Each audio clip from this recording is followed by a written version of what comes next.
Hare Krishna. Hare Krishna, Hare Krishna, Hare Krishna, Hare Krishna, Krishna Krishna, Hare Hare, Hare Rama, Rama Rama, Hare Hare. So, Mataji, we've got Jai. Hare Krishna, Guru Maharaj, please accept my respectful obeisances. All glories to Srila Prabhupada. So, we've been eagerly waiting for you. We had 2 or 3 weeks. We missed your association on the School of Vedic Studies, but we have been listening to you on your YouTube channel where you're giving regular classes in South Bangalore. So, without much ado, I think we will begin. It's already 36 past 9. So, on behalf of the School of Vedic Studies, we are very fortunate, privileged, and honored to have His Holiness Bhakti Vijnana Goswami Maharaj amongst us for yet another session on the structural overview of the Srimad Bhagavatam. Today's subject will be the structural overview of the 8th canto. Actually, Maharaj gave a reading to be done, pre-reading on the first chapter. So while we will go through the session for all the assembled Vaishnavas and Vaishnavis, you could read the first chapter carefully also after the class, and probably we will have a post-reading session also from Maharaj. So on that note, let's begin. Thank you again. Hare Krishna. Jai Guru Maharaj. Hari Bol. Hare Krishna. So, dear devotees, we will have slightly different format today because we have many people who are present here, online, offline. So I'll chant Jai Radha Madhava first. Jai Radha Madhava Jaya Kunja Bihari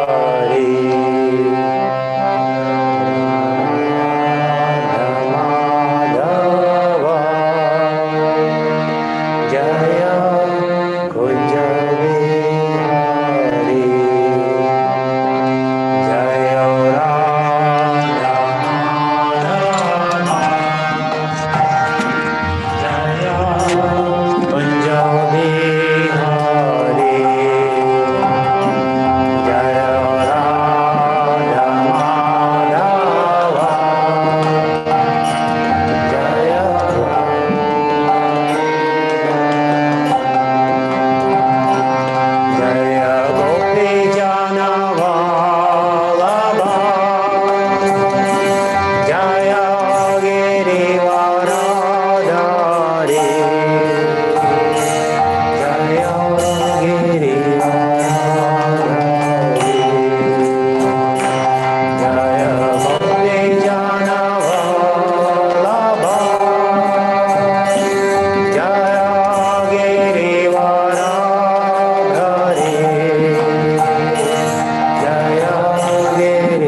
Parivarajakacharya Stotra Sati Sisimat Abhay Charanarvinda Bhakti Vedanta Swami Srila Prabhupada Ki Jai Ananta Koti Vaishnava Vrinda Ki Jai Namacharya Srila Das Thakur Ki Jai Grantaraj Srimad Bhagavatam Ki Jai Samaveta Bhakta Vrinda Ki Jai.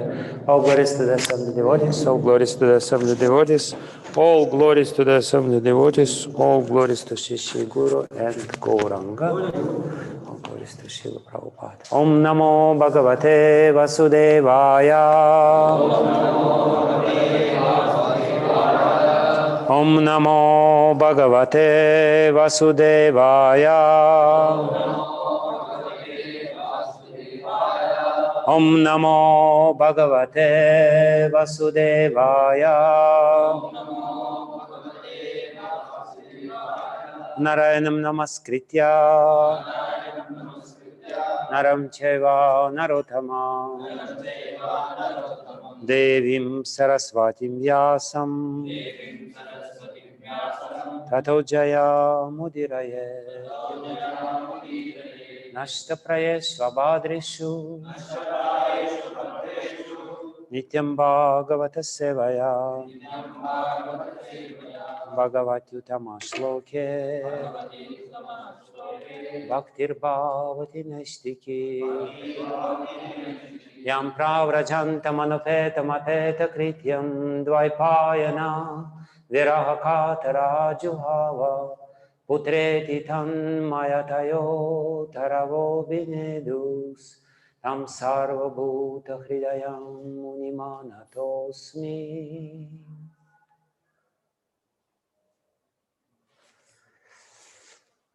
So, Hare Krishna.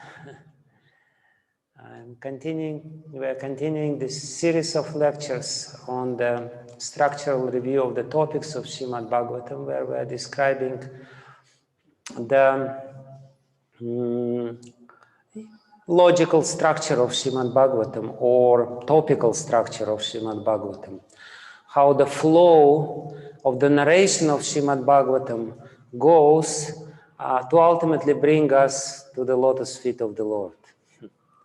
Srimad Bhagavatam can be compared with a very powerful river, the river Ganga, which has very fast and very strong current. And if we enter the waters of Ganga and surrender to the flow of river Ganga, ultimately she will bring us to the ocean. I don't know what will be left of us when we are there in the ocean. But the idea is that the whole flow of Srimad Bhagavatam, the whole narration of Srimad Bhagavatam is automatically bringing us to the lotus feet of the Lord, which to his beautiful personality, which is described in the 10th canto of Srimad Bhagavatam.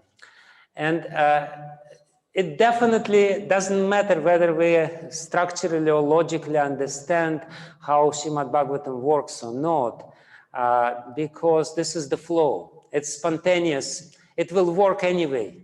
If we read Srimad Bhagavatam, thank you, Hare Krishna.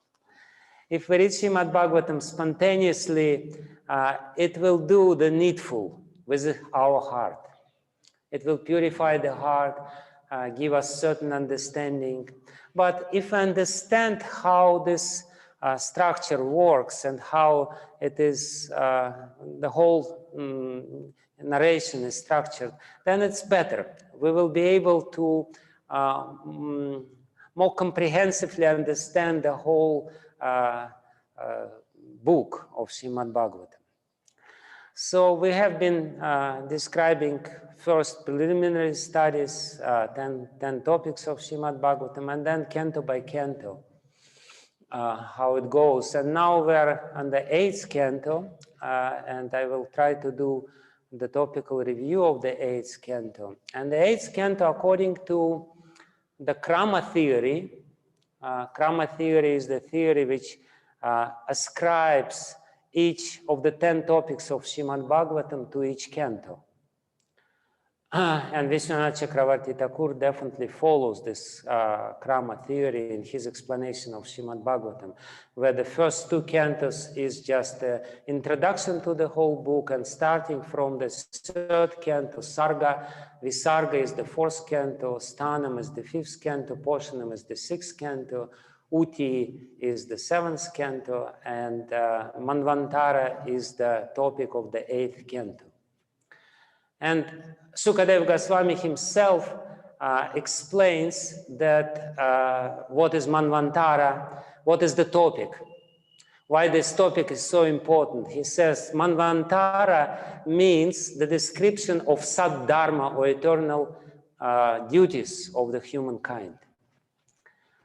Manvantara, or rules of a certain manus, manus, they establish the laws of nature, the laws of which humankind should follow.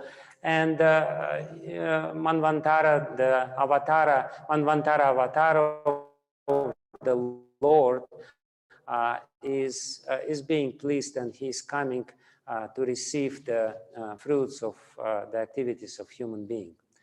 So he says Sad-dharma. So the topic of the 8th canto is Manvantara or Sad-dharma. What is Sad-dharma?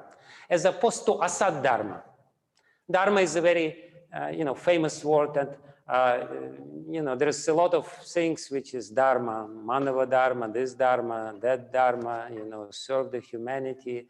It's all good, but it is not necessarily Sad-dharma or eternal duties.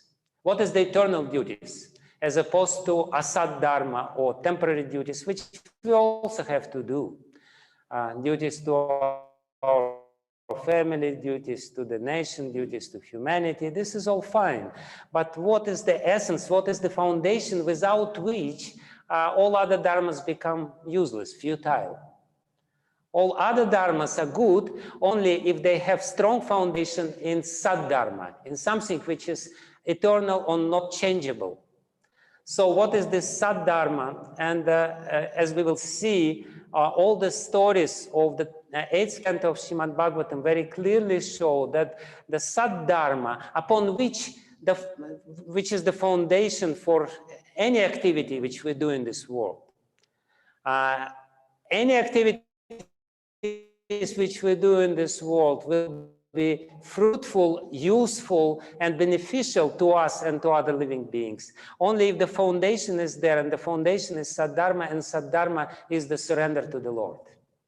So the topic of the 8th canto is the complete science of surrender to the Lord. What does it mean to surrender to the Lord? What does it imply? How we should surrender? What should be our motivation when we surrender to the Lord? And what we should try to avoid while thinking that we're surrendering to the Lord. Because oftentimes there is a self-deception. We're deceiving ourselves. We think, I'm a devotee, I'm surrendered soul. but at the same time, we maintain the same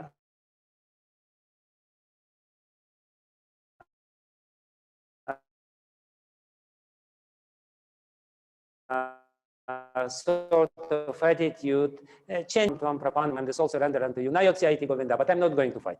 So that's the position of all of us. I'm surrendered soul, but don't ask me what I don't want to do.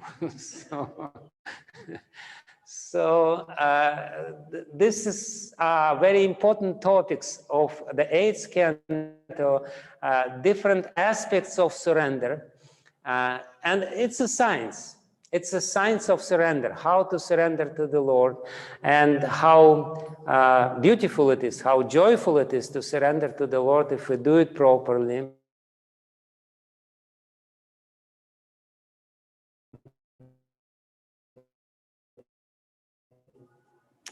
The 5 types of surrender is described here in the 8th canto. 5 different types of surrender with different according results. And also the 6 types of surrender is also described. Sharanapati Lakshana, Anukulyasya Sankalpah, Pratikulyasya Varjanam, Rakshishyatiti Vishvasogop Tritve Varanam Tatha. This Shadvidha Sharanagati is also described here in different stories, in the form of stories, to drive this topic home to our heart and to explain it to us. Shukadev Goswami is describing different stories of surrender. So first, when we study the science of surrender, first of all, we should understand surrender. Because surrender we cannot avoid in this material world. We always surrender to somebody. The problem is that we always surrender to somebody who is not worthy of being surrendered to. We always make a mistake. So many people surrender, during the Second World War, the whole German nation surrendered to Hitler, and the result was very bad. And, many people surrendered to Donald Trump. Somebody surrendered to somebody else. In this material world, surrender is the most common thing. Everyone has to surrender because we are incomplete. The reason why we have to surrender is because we are incomplete, and we all desire to be complete. And for this completeness, we need to surrender to somebody who is more complete than us, who can complement our incompleteness, so to speak. Therefore, the very first important topic which we have to understand when we study the science of surrender is that who is worthy to be surrendered to. And for that, I will read verse and purport from the 1st chapter of the 8th canto of Srimad Bhagavatam, Srila Prabhupada, where the general description of surrender, the general the qualification of somebody who should be surrendered to, who we should surrender to, is beautifully described. So that's the 16th verse of the 1st chapter of the 8th canto of Srimad Bhagavatam, which is entitled the Manus, Administrators of the Universe.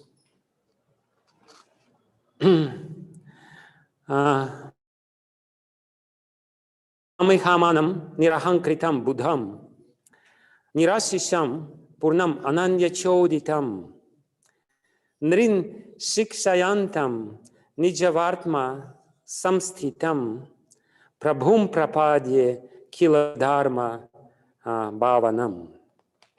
Very beautiful and very instructive verse of Srimad Bhagavatam.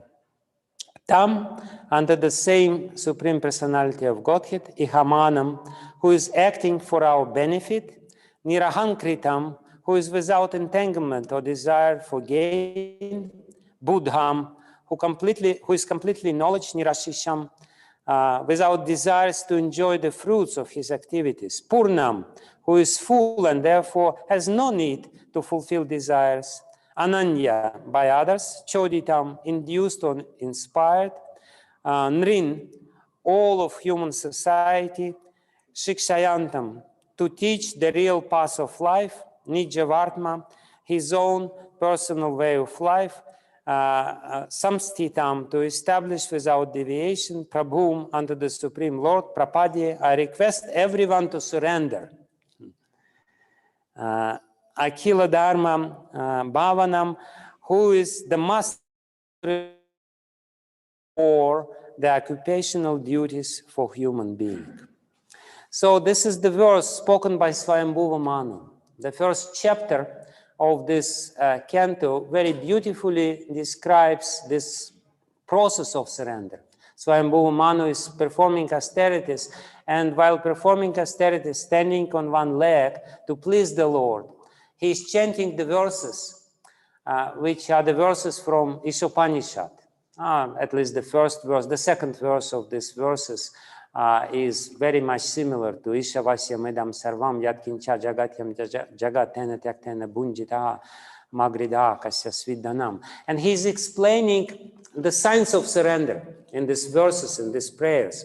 And this is last of his prayers, the last of his prayers, where he explains who we should surrender to.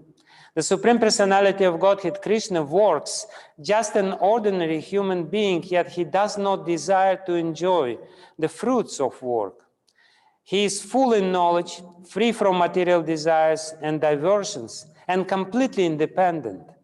As the Supreme Teacher of human society, he teaches his own way of activities, and thus he inaugurates the real path of religion. So this is the Saddharma.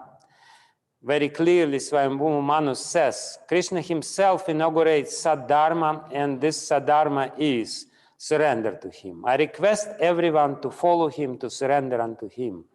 Prabhum Prapadye Akhila Dharma Bhavanam. Purport by Srila Prabhupada. It's a long purport, but very nice. This is the sum and substance of our Krishna consciousness movement. We are simply requesting human society to follow in the footsteps of the teacher of Bhagavad Gita. Follow the instructions of Bhagavad Gita as it is, and your life will be successful. That is the summary of the Krishna consciousness movement. The organizer of the Krishna consciousness movement is teaching everyone how to follow Lord Ramachandra, how to follow Lord Krishna, how to follow Sri Chaitanya Mahaprabhu. In this material world, we need a leader for a monarchy or good government. Lord Ramachandra, by his practical example, showed how to live for the benefit of all human society. He fought with the demons like Ravana, he carried out the orders of his father, and he remained the faithful husband of Mother Sita. Thus, there is no comparison to Lord Ramachandra's acting as an ideal king. Indeed, people still hanker for Ramarajya, a government conducted like that of Lord Ramachandra.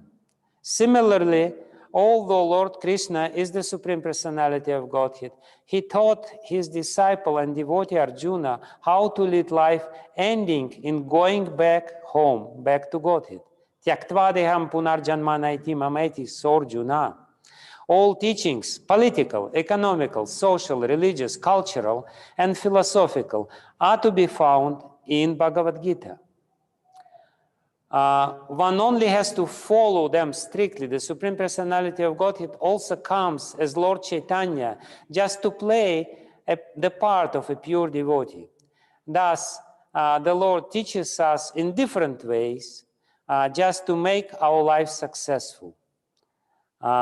And Swayambhuva Manu requests us to follow him.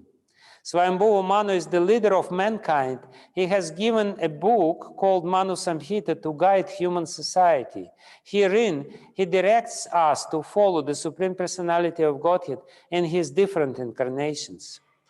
These incarnations are described in Vedic literature, and Jayadev Goswami has described 10 important incarnations in summary. Keshavadrita Meena Sharira Jaya Jagadisha Hare, Keshavadrita Narahari Rupa Jaya Jagadisha Hare, Keshavadrita Buddha Sharira Jaya Jagadisha Hare, etc.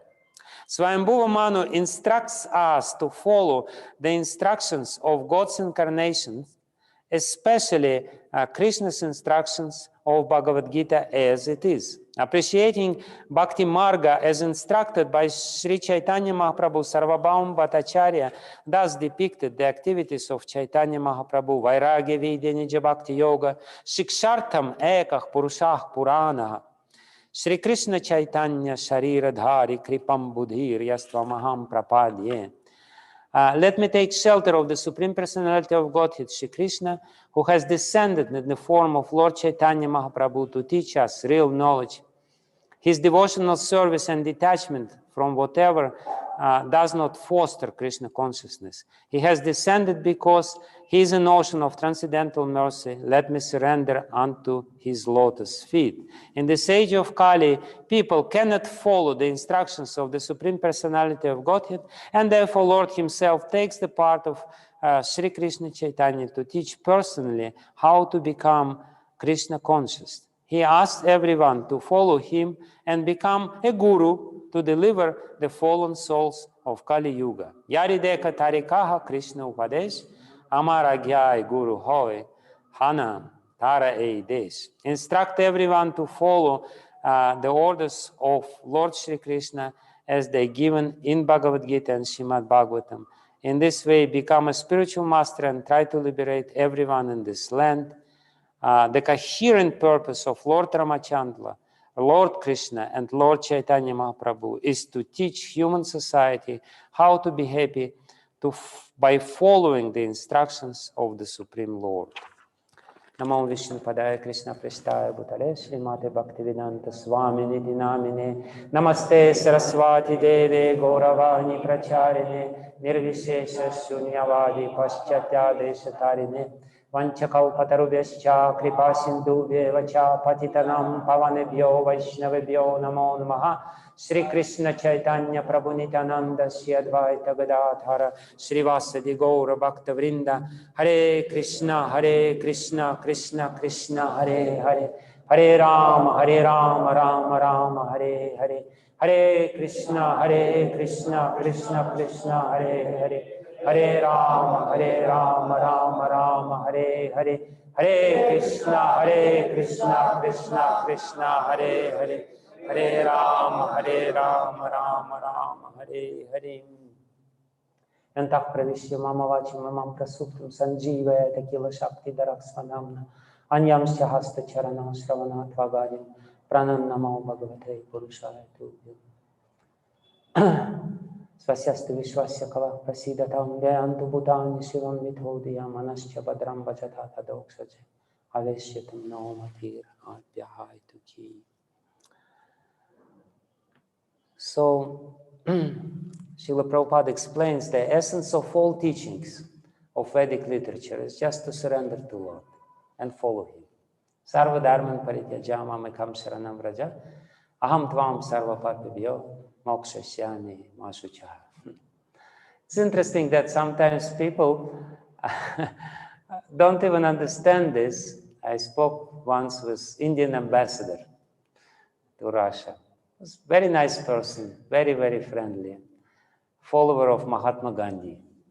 And once we started talking with him about Bhagavad Gita, and he said that actually, you know, no, he's not actually a follower of Mahatma Gandhi. On the contrary, he was against Gandhi's interpretation of Bhagavad Gita. He said, you know, in Bhagavad Gita, Krishna teaches us to fight for the country. How Mahatma Gandhi can interpret it that it should be non-violent things, you know, it should be Deshi Bhaktas, we should fight for our country. I said, no, in Bhagavad Gita, Krishna teaches us to surrender to him. He said, really? I said, yes. He said, where did he say this? I said, Sarva Dharman Parityaja. He said, really? He said this? You're not joking? So, you know, people miss the point because we interpret anything we read according to our samskaras, according to our understanding, and we miss very important points sometimes. But Srila Prabhupada stresses this again and again and again. In Ramayana, the same point is stressed. Lord Ramachandra says to even Ravana through Angada, he said, you surrender unto me and I will, you will rule happily this Lanka and everything will be fine. And when Vibhishana surrenders, he says that this is my sacred duty, sakriteva prapannayah, tavasmiti sayachate, abhayam sarvada tasmai. I will make him completely abhay, completely fearless. This is mama vrata. This is my vow. If somebody surrenders unto him, I will protect him. And of course, Srila Prabhupada says that Lord Chaitanya ultimately says the same thing. Surrender means follow me, follow what I said, and you will be saved. You want to be saved? Here is, what you should follow. Lord Ramachandra is there, Lord Krishna is there, Lord Chaitanya Mahaprabhu is there. Follow what they say, everything will be fine. But very interesting and important point here is that Manu explains why we should surrender to the Lord. Why we should surrender. And if we are to surrender to somebody else, we should see in him reflection of the same qualities. And these qualities of the Lord, which makes him worthy of surrender, of taking shelter of, is ihamanam, ihamanam. Ihamanam means he is detached. He is not selfish. All these qualities is actually describing the Lord as somebody who doesn't have any particular self-interest. When we surrender to somebody who has selfish interest, we will fail. We will be frustrated in our surrender. So many people lost faith in Krishna consciousness because they applied their surrender to not exactly to the worthy persons. It's a very sensitive process. We have to be very clear, and because it is a science, Swayambhavu Manu says it very clearly. Ihamanam. Ihamanam means he is not into himself, he is detached, he is not attached. Nirahankritam. He doesn't have ahankar. He doesn't have false ego. He is not self-centered. Buddham. Buddham, Srila Jiva Goswami very beautifully explains what Buddham means. He says Buddham means he is conscious of his own bliss. In other words, he is blissful himself. He is not somebody who is lacking of something. People, there are so many people who say, surrender unto me. Surrender unto me. Any political leader says this, surrender unto me. Just follow me and I will make you happy. But they cannot do because they're not happy themselves. First of all, you have to see if this person is happy. If he is not satisfied, if he is trying to acquire more and more material possessions and everything else, then he is not worthy of surrender. And Swayambhavu Manu says he is Buddham. Buddham, the Lord, Buddham means he is conscious of his own bliss. He is blissful. He is not in need of anything else. Nirashisham, he doesn't have any desire. Purnam, he is full. He is complete. He doesn't lack anything, The problem becomes, we can surrender to a human being, but only if he is surrendered to the Lord. And in this way, he is not lacking of anything. He is happy. Srila Prabhupada was like this. He was happy when he was living in Radha Damodar temple in a very humble way. He was happy when he was living in the palaces. And there was no change in his mood. He was not lacking of anything. And therefore, it is said here, Purnam, Ananya Choditam, he's not induced by somebody else. Ananya Choditam.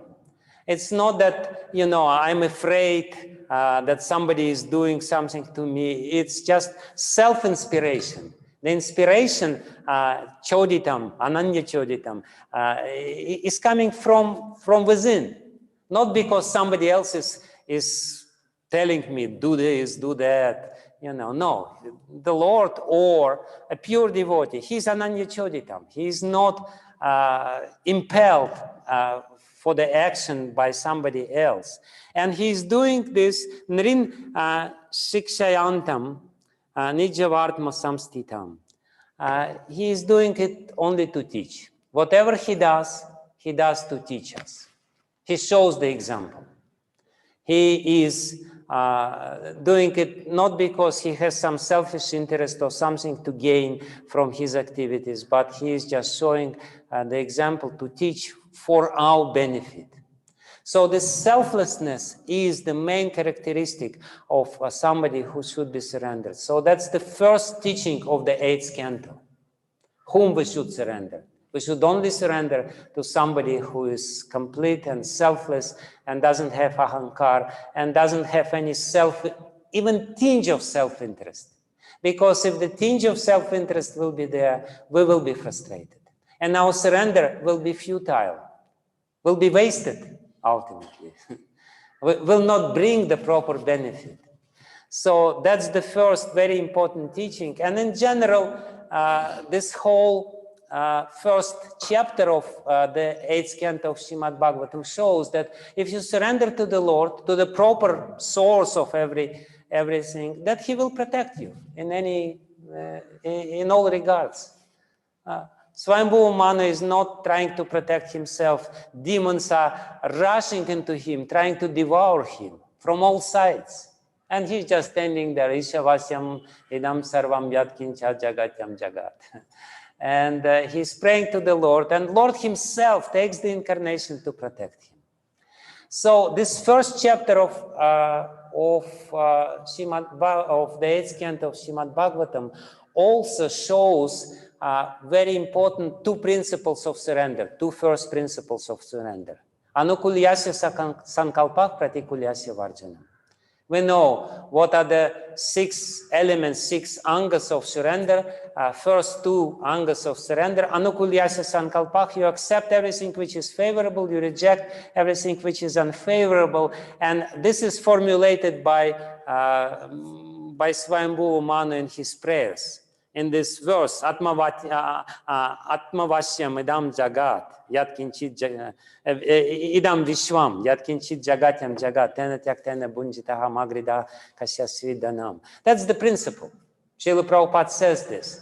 What is anukulyasya sankalpah pratikulyasya varjanam? Take only that things which you really need. Don't take anything extra. Why the world is suffering so much nowadays? Why there is a distraction everywhere? Srila Bhaktivinoda Thakur says that one of the reasons of distraction of the world is that people waste many things which they don't need. So much waste is going on because people are trying to get excess of what they're not supposed to take, and therefore all these calamities are there. Coronavirus is about this. All these pandemics and wars and famines and everything else is just because people are not conscientious in their spending. It's amazing how wasteful the modern civilization is. So much waste, so much luxury, so much excess. People are just trying to get everything. So this is 2 first principles of surrender. Reject whatever you don't need. It's not yours. Don't develop that thief's mentality. I need more. I need more. You will die anyway. So there's no need to get more than you need. You only need this much. Don't waste whatever is there. Prabhupada, there is a beautiful story about him. He was always teaching his disciples. He was very angry when he would see that the tap, the water is dripping somewhere. And was once in the last days, he was in Vrindavan, and he was going around the temple with the huge crowd of devotees. And then all of a sudden, he stopped. And the whole crowd behind him also stopped. Somebody just rushed into him, and and they didn't know. And he says, he asked his disciples, "Did you see? Do you see?"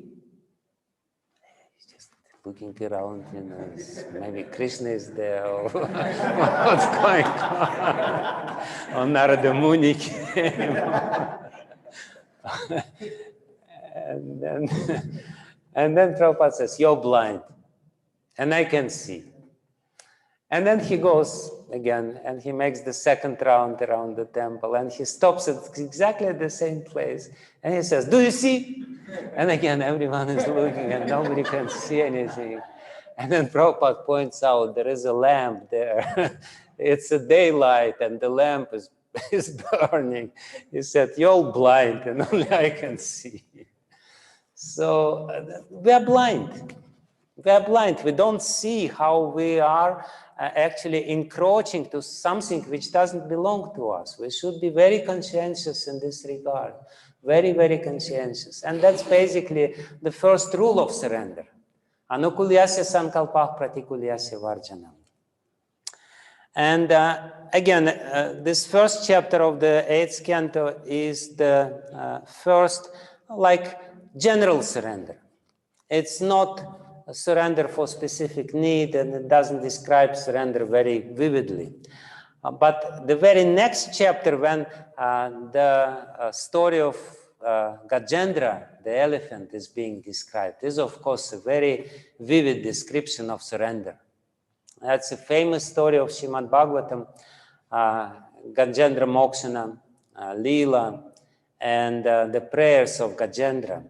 And of course, Gajendra exemplifies somebody who surrenders because he is suffering, because he is in this precarious condition of material life.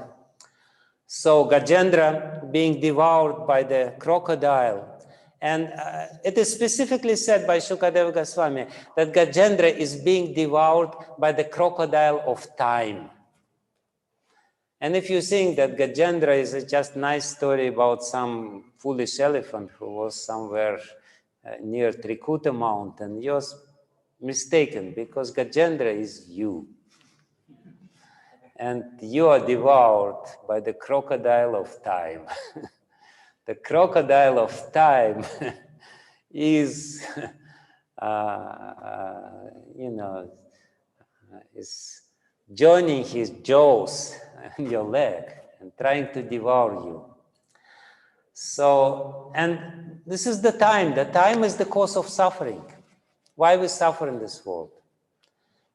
Because of time.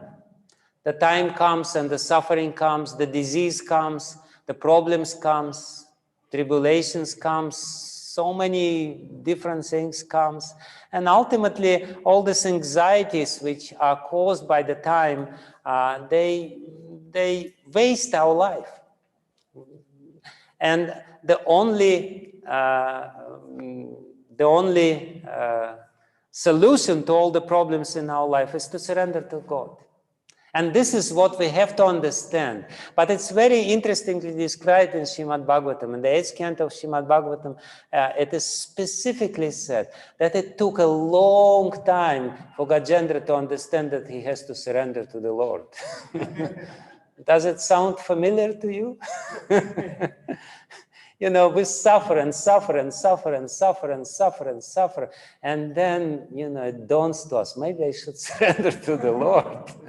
Maybe this is the solution. But before that, what he was trying to do? He was trying to do exactly the same thing which we are trying to do. He tried to find another solution to all his sufferings. He thought, I'm powerful. Look at me, I am such a big elephant. And this little crocodile, what he can do to me?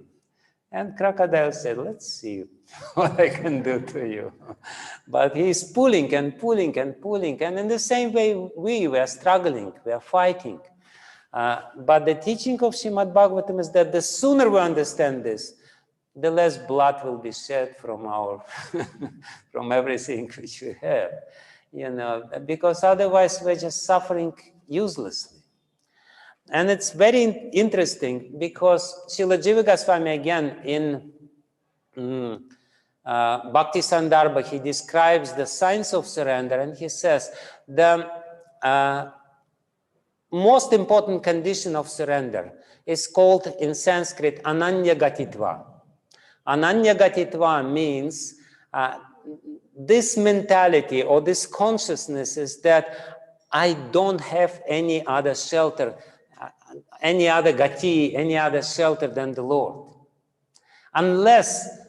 Basically, unless you're pushed in the corner, you will not surrender. If you still if you still think that there is some other upaya, my dear Jyotisha, give me some ruby or whatever, some upaya, this upaya or that upaya. People always trying to find some upaya. So when you, some means to save themselves, when you have this mentality, when you ultimately come to this conclusion, Ananya Gatitva, there is no other upaya, there is no other way, there is no other way, then only you surrender.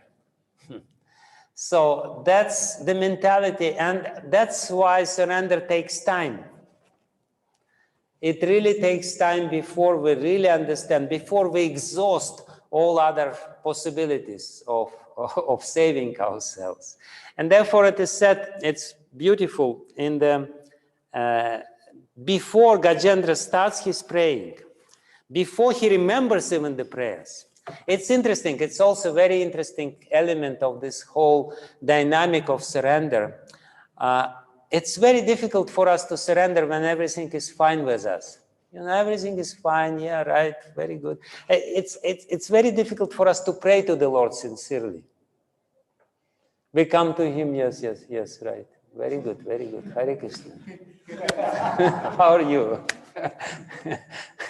So, but the prayer comes from the heart naturally when we feel that, yes, right, Hare Krishna. I have to take shelter of you. You're really my protection. Then the prayer comes. Before that, the prayer will not come. And therefore, it's interestingly, very interestingly, Shukadev Goswami says, how Gajendra sings before he starts praying. He says, Namame me gyataya aturam gajah, kutah karinyah, prabhavanti mochitum, grahena pasena vidhatur avrito, pyaham chatam yami param parayanam. The other elephants, who are my friends and relatives, could not rescue me from this danger. What then to speak of my wives? They cannot do anything. It is by the will of providence that I have been attacked by this crocodile, and therefore I shall seek shelter of the Supreme Personality of Godhead, who is always the shelter of everyone, even the great personalities. So that's the conclusion which we have to come to surrender. Nobody else will save me. My wife will not save me. Narendra Modi will not save me. So many powerful people are there, but they themselves need to take shelter of the Lord. Don't try to find some other shelter. The Lord is the shelter. Take shelter of Him. Your friends will not save you. Nobody save you. Nobody will save you. And then he says, very interestingly, and that's the impetus of surrender. Why the surrender is there. And as I said, it's a conditional surrender. This surrender is because one is suffering. And this is not the best way of surrender. This is not the first class of surrender, but it's better than nothing. So in the next verse, he says, very interestingly, the Supreme Personality of Godhead is certainly not known to everyone, but He is very powerful and influential. Therefore, although the serpent of eternal time, which is fearful in force, endlessly chases everyone, ready to swallow him, if one who fears this serpent seeks shelter of the Lord gives him protection, for even death runs away in fear of the Lord. I therefore surrender unto him, the great and powerful supreme authority, who is the actual shelter of everyone. So that's basically the motivation. If you're afraid of suffering, the fear is the motivation. Why do we surrender to the Lord? And in Kali Yuga, it's most common. It's actually said that there's 4 categories of people who surrender to the Lord, of pious people who surrender to the Lord, Arto Jigyasu Artarthi Gyani Bharatar Shaba. In Bhagavad Gita, Lord Krishna describes these 4 categories of pious people. Sukritina Jana. This Sukriti, when people acquired some Sukriti, it's also very interesting. Because 8th canto is describing surrender. In Bhagavad Gita, Krishna says, why people surrender? Because they have some pious credits, some sukriti. And the previous canto, 7th canto of Srimad Bhagavatam, was describing how to acquire pious credits. That by association with saintly people and by following strictly the rules and regulations of Varnashrama, you acquire necessary sukriti, which will help you to surrender when the need will be there. So that's, again, very important logical structure or logical flow of the narration of Srimad Bhagavatam. So the 8th canto is describing how different people surrender, and it is described by some acharyas that these 4 categories of surrender, of people who surrender to the Lord, of pious people who surrender to the Lord, this motivation is according to the Varnas. Shudras, they surrender only because they suffer. There is no other way for them to surrender. Vaishyas, why do surrender? They surrender because they want money. Arto Jigyasu Artarthi. They want Artarthi. They want money. Kshatriyas, why do surrender? Jigyasu. They're curious. They're challenging. Let me see. And then Brahmanas, they surrender because they're jnani, they have knowledge, because this is the motivation. So because in Kali Yuga, everyone is Shudra, why people surrender to the Lord? There's only one reason. Because they suffer. There's no other reason. There is no other motivation. Because Kalau Shudra Sambhava, in the age of Kali, the main motivation, why did we come to Krishna consciousness? Because we suffer. And because we want to avoid sufferings. That's why we surrender. So therefore, this Gajendra Mokshana Leela, even though it's not the best way to surrender to the Lord, still it's very instructive and very relevant to us. And therefore, this 8th canto starts with this Gajendra Mokshana Leela, which explains to us the dynamic of surrender because of our fear of death. And Prabhupada, of course, he quotes Taittiriya Upanishad, the famous verse from Taittiriya Upanishad, which said that the wind is flowing because of the fear of God, and the sun is only shining because of the fear, and Chandra, the moon, is shining because of the fear of the Lord, and Agni also emanates the heat and light because of the fear, and from the Lord, even Mrityu Davati Panchamaha. Because of the fear of the Lord, the death runs away. So the idea of this beautiful verse from Taittiriya Upanishad is that everything is working because the Lord is in control, but if you want to be protected from death, you should surrender to Him, because death personified runs away from the Lord in fear.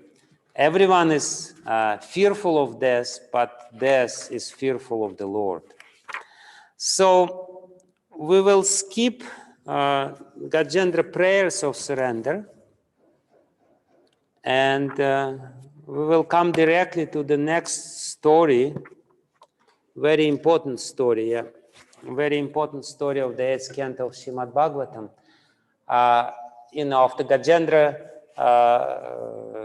prayers of surrender, the story of the churning of the milk ocean is there. And of course, this story shows what kind of surrender, what is the motivation for this surrender? Huh? Yeah, artharthi, somebody who wants wealth, somebody who wants the Lord to maintain himself, and therefore he surrenders to the Lord. And demigods who are praying to the Lord, and of course, yes, as we said that first two angas of surrender, anukulyasya, sankalpah, pratikulyasya, varjanam, are there in the first chapter of the 8th canto in the prayers of Swayambhuva Manu. And then Rakshishyatiti Vishwa saw this trust that the Lord will protect me is depicted in this Gajendra story. Gajendra realized that the Lord will protect me for sure. So that's the next element. And then Goptritve Varanam Tatha, the next element of surrender, that the Lord is my maintainer, is exemplified by the demigods who come to the Lord and say, my dear Lord, Hare Krishna, we need something. Please give us what we need. You're maintaining everyone. Please give us back all these heavenly planets. So that's a long story, and but it also has very important lessons of surrender. Again, as I said, this whole 8th canto is teaching us how to surrender, why to surrender, what is the dynamic of surrender. And the next motivation for surrender is very common motivation for surrender is that you go to the Lord and you say, my dear Lord, I need some money. Come on, Hare Krishna. So I need it. I really need it. Please give me something. Dehi, this dehi, that dehi. Give me something. And this whole story very interestingly describes that the Lord gives, but he gives in such a way not to make you lazy, not to make you irresponsible, not to make you, oh, it works, I don't have to work anymore. I have to go to the Lord and just put some 5 rupees into hundi and then we'll get big interest from my investment. No, it doesn't work like this. It's very clearly said here. Yes, Krishna will give you, but how he will give you? He will tell you, go and work. The demigods, they come to the Lord and they say so many good prayers and they say, please, please, we surrender to you. Please give us, give us. The Lord says, yes, yes, yes, yes, yes. Go to the demons, make truce with them, work hard, work to your sweat and, till your blood is coming out, oozing from your ears. Do work very hard. And he specifically said, it's very interesting, the instruction of the Lord to the demigods. If you want that the Lord will fulfill your material desires, he will fulfill your material desires. You go to him, you pray to him, he will. But it doesn't imply that you don't have to do anything. You have to work hard.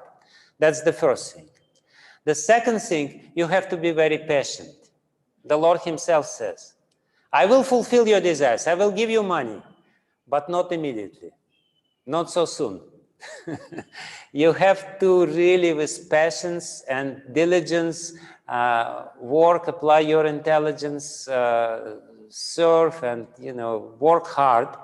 And we know that demigods, they really work hard. They were fainting and they were dying basically. While they were carrying this Vasuki, the serpent, that was so heavy, And not only they were carrying this Vasuki, the serpent was emanating, was burping with fire, and it was very hot, especially when they started churning. It was a difficult task. There was, and then this mountain, Mandara mountain, they had to carry this Mandara mountain to the whole thing. It shows actually that if you want money from the Lord, He will give to you, but first you have to work really hard, really hard, very patiently, with a lot of diligence you have to do. And He says also, you have to give up 3 things. You have to give up greed. He will give to you, but you have to be very generous. If you want to achieve some benefits from the Lord, you have to be generous. You have to share whatever you get with others. You have to donate. You have to give up your greed. The Lord doesn't give money to greedy people because, He says, what is the use to give money to greedy people? It will be just a waste of money. They will just sit on this money without using it properly. So you have to give up your greed. You have to give up your anger, because sometimes when we work, we become really irritated, agitated. This is another thing. And what else was there? Huh? No, not last. It was something else. Just 1 second. Your greed, your...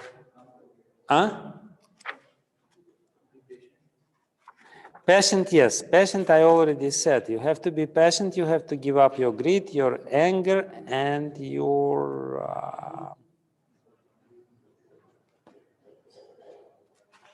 before. Yes.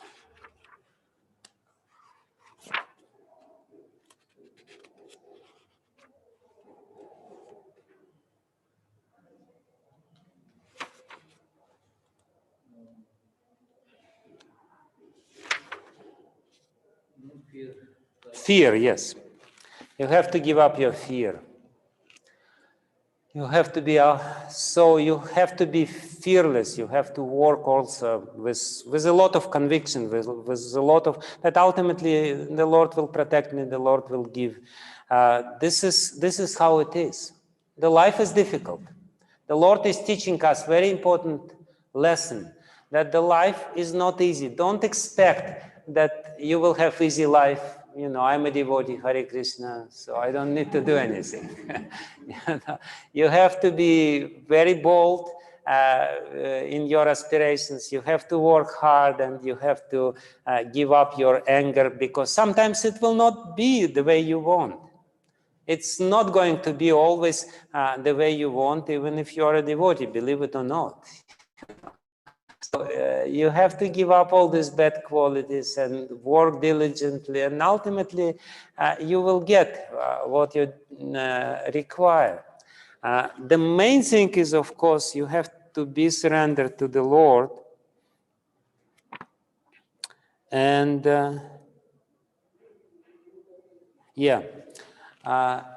and we all know that after working hard and churning this milk ocean, the poison first came. And after poison, the poison was drank by Lord Shiva. And after poison, so many good things came. And only at the very end, the nectar of immortality came. And the demons, they immediately rushed to get this nectar of immortality. They were rushing, and they started quarreling with each other.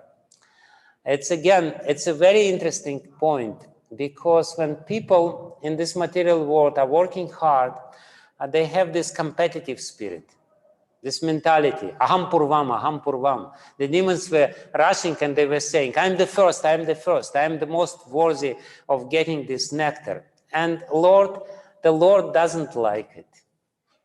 This competitive spirit is something which, in the eyes of the Lord, is not something valuable. So we have to work very very diligently, but we don't need to develop this mentality. I'm the first one, because those who have this mentality, they will have an illusion that they will get their results, but ultimately they will be deprived of it.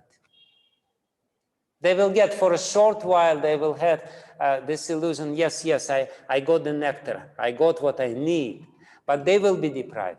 Only those who are very humble, like demigods in this story, when Dhanvantari came with the pot of nectar, and the demons snatched away. Here's the God himself. He's carrying the pot of nectar. They cannot care less about the Lord. They just snatch the pot from his hands and run away and say, I'm the first, and start quarreling with each other. They will not get anything. And the demigods, they were sitting, they were standing there looking what's going on. Will we get anything? And they did.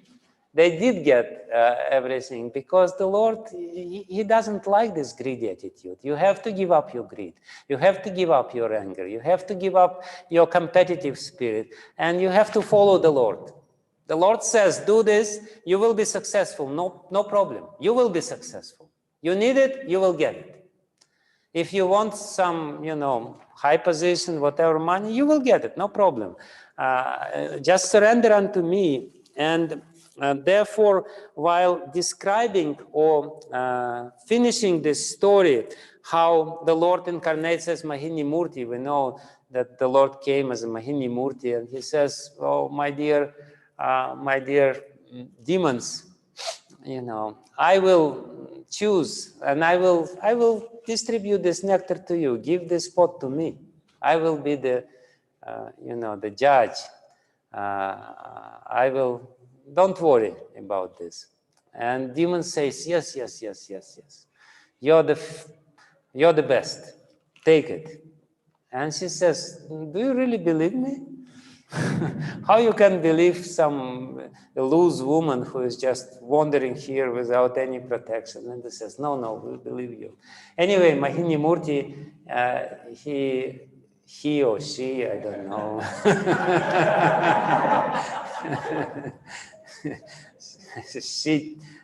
She bewilders demons and snatches all the nectar, and ultimately distributes all the nectar to demigods and deprives demons from it.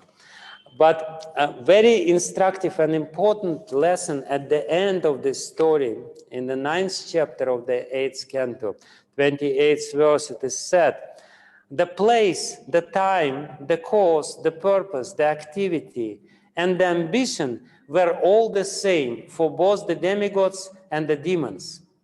But the demigods achieve one result and the demons achieve another. Because the demigods are always under the shelter of the dust of the Lord's lotus feet, they could very easily drink the nectar and get its results. The demons, however, not having sought shelter at the lotus feet of the Lord, were unable to achieve the result they desired. Again, the same point, very important point, is that if you want to achieve a result, you should take shelter of the Lord. The lotus feet of the Lord ultimately give the result. It is the Lord who gives the result. You may apply the same endeavor, the same time, the same place. Everything was the same, but the demons didn't get anything, and demigods got everything. Why? Because internally they were surrendered to the Lord. It's important to keep this mentality. I'm surrendered to the Lord. And therefore, I'm not angry, whether I get it or not. Ultimately, I'm ready to receive any results He wants me to give. He wants to give to me. That's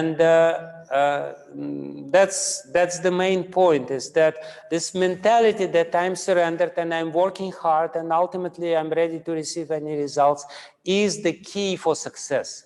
That's actually the whole management course, which is given here in the 8th canto of Srimad Bhagavatam. How you should manage your affairs to ultimately be successful beyond your expectations. your success will supersede your expectations. If you do everything properly according to the desires of the Lord and according to his instructions. So now we have, we covered in this 8th canto of Srimad Bhagavatam, we covered 2 motivations, Arto Jigyasu not, Arto and Artharthi. We covered 4 elements of surrender. Anukulyasya sankalpah pratikulyasya varjanam rakshishyatiti vishvaso goptritve varanam tatha. So these 4 things are described in these stories. And now we come to a very peculiar and amazing and even hilarious story about Lord Shiva. After this whole story of Lord Shiva was, after drinking poison, he probably, got, he was a little sick. Therefore, he was not present during the Mahini Murti. He went home for, he went home for his recovery. Drinking this hala poison was difficult. So he was not present while Mahini Murti was there. Therefore, he approached the Lord and he said, "My dear Lord, I heard that you came as a beautiful woman. I really want to see you in this form." And the Lord looked at him and said, "Do you really want to see me in this form or not? Are you sure?" So that's a very interesting story. And why this story is there? Because actually it exemplifies the 3rd motivation for surrender, inquisitiveness. Lord Shiva was very curious. What is going to happen? As I said, this inquisitiveness, jigyasu, as a motivation for surrender, it's a motivation of very strong people, strong-willed people, kshatriyas. It's the motivation for kshatriyas. And kshatriyas, they're very, they like challenges. And they have this inquisitiveness, and they have very strong will.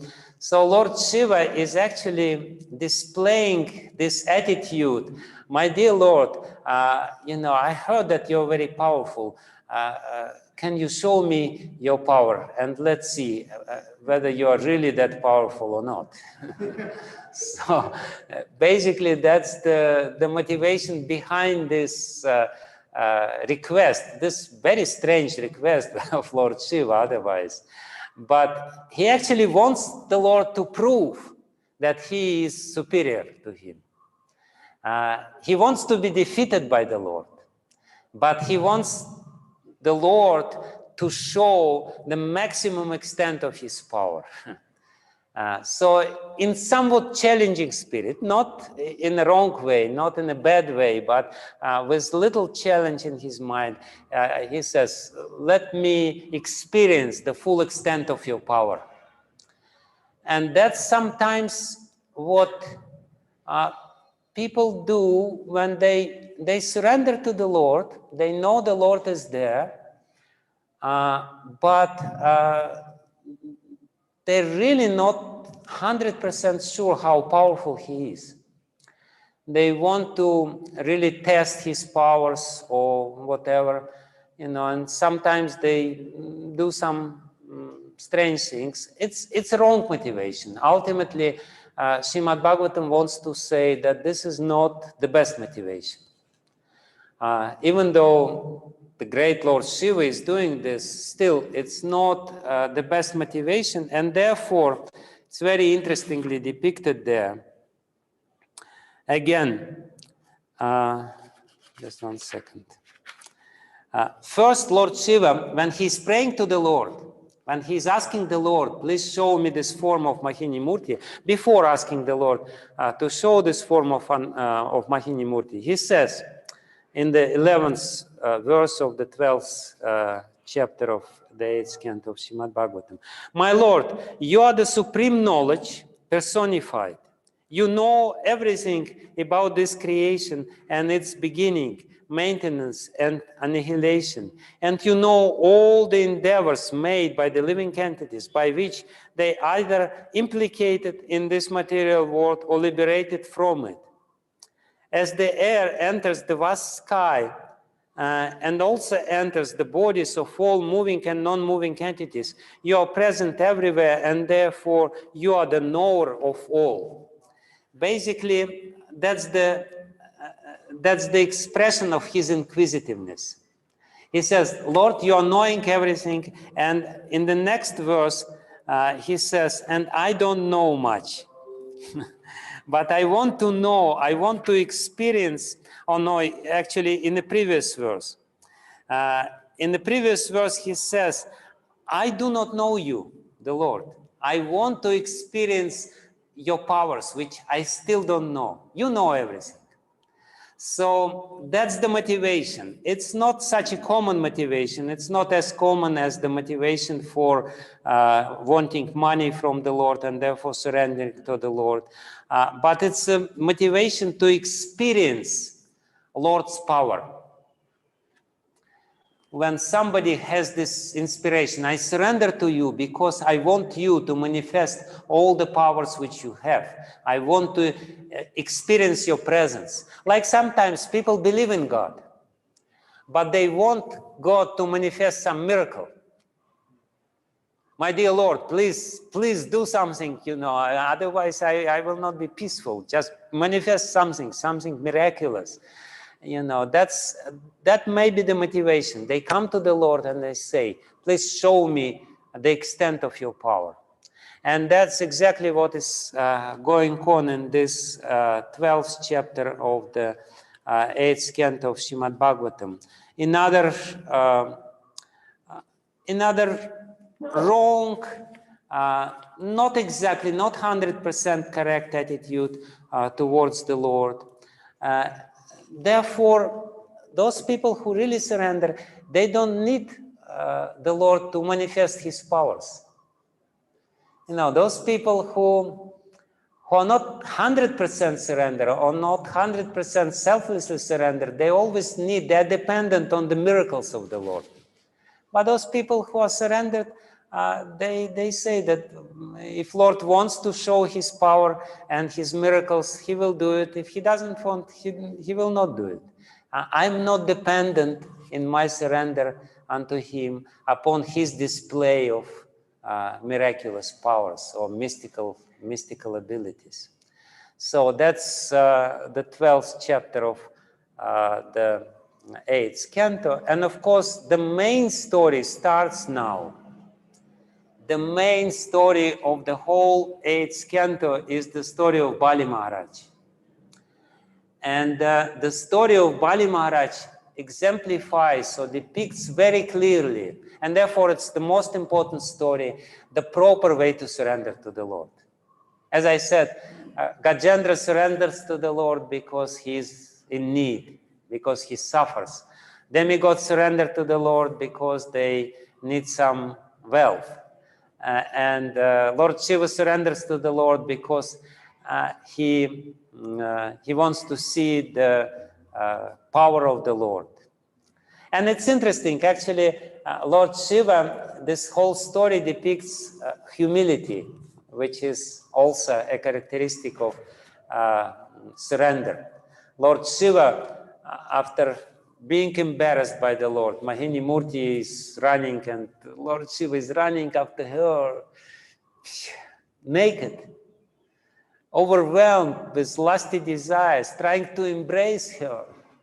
And before he said, no, I'm cool. Demigods were not lusty, and I'm so cool. And Mahini Murti said, let's see how cool you are. He was not so cool at the end of the day. But then he starts praying to the Lord, oh, my dear Lord, you're so great. And I'm so small. And he's humiliated by the Lord. in one sense, but he is very grateful. He's full of gratitude for the Lord. That's the surrender. That's the glory of this whole story. But again, the main story of this 8th canto of Srimad Bhagavatam is the story of surrender of Bali Maharaj, which is the proper surrender, the surrender proper, which is the causeless surrender, which is the surrender against all the benefits. Because Bali Maharaj, he was, he gave everything. He was deprived of everything. He was rejected by everyone, including his own soldiers. And still, he was insistent on being surrendered. That's the main idea of this whole 8th canto, is to glorify the surrender of Bali Maharaj, how he was truthful to his word, how he was truthful to his surrender. Because we're all trying to surrender, right? We're trying to surrender, but sometimes we're not so consistent in our surrender.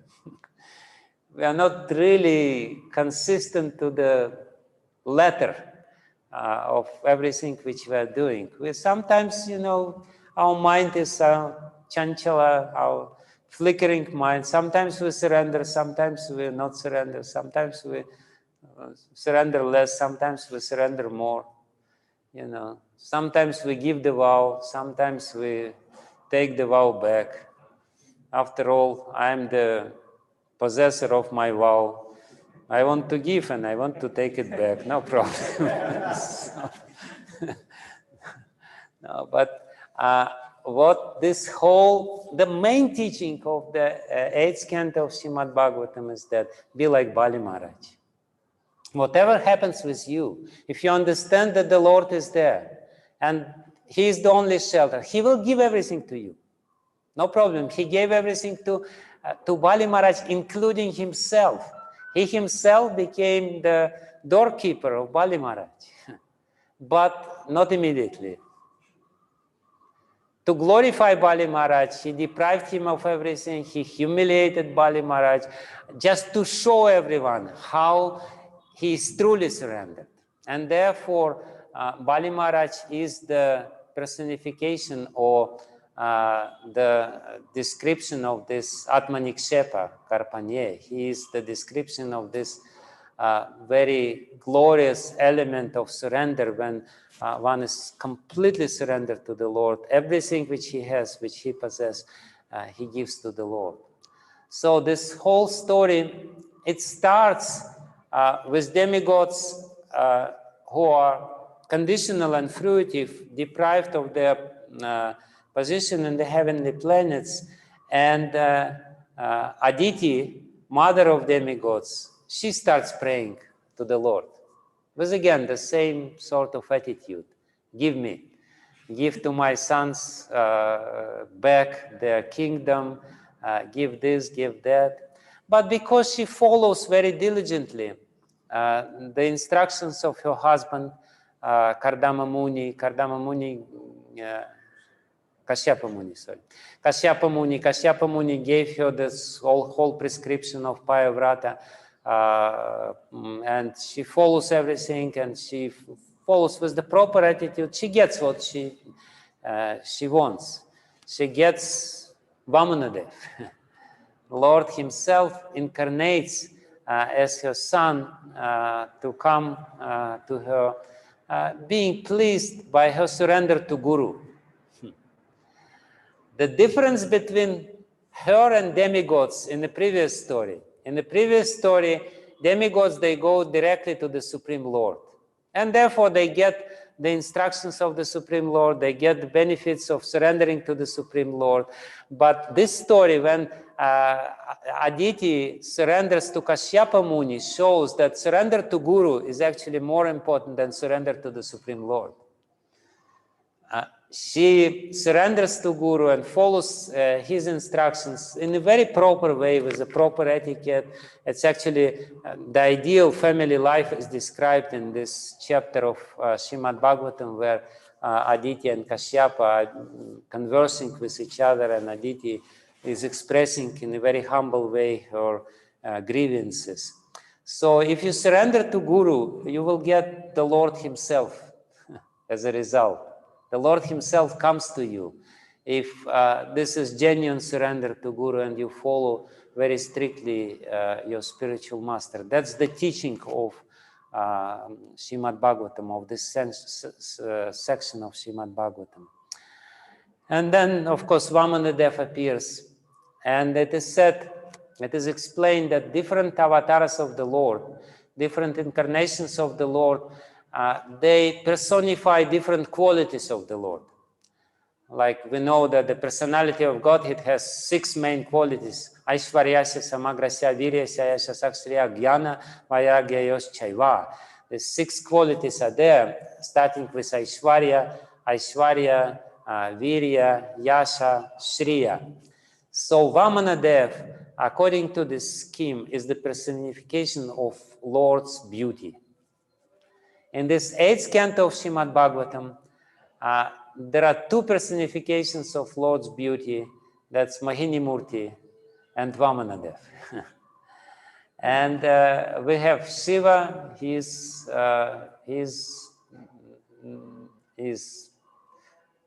pastime with Mahini Murti.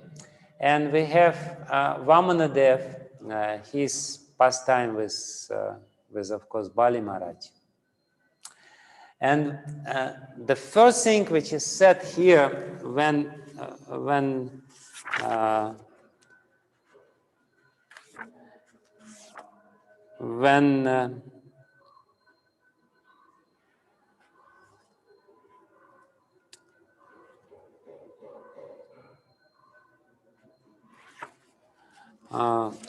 Vamana Dev comes to the sacrificial arena of Bali Maharaj, the first things which Bali Maharaj appreciates is his beauty. He sees his beauty and he surrenders, not because of anything else, because of his beauty, because of his attraction. The proper way of surrender to the Lord, when we really start appreciating Lord's beauty, Lord's kindness, Lord's madhurya, Lord's sweetness, ultimately. That's the beginning of this story. And Bali Maharaj is so enamored by the Supreme Lord, by his beauty, by his charm. As a young brahmachari, he comes there and he speaks very witty words with Bali Maharaj. Bali Maharaj is surrendered. He is ready to give everything which he has. And he gives the three steps of land to Vamana Dev. And of course, we know that Shukracharya says, don't do it. You will be cheated, don't do it.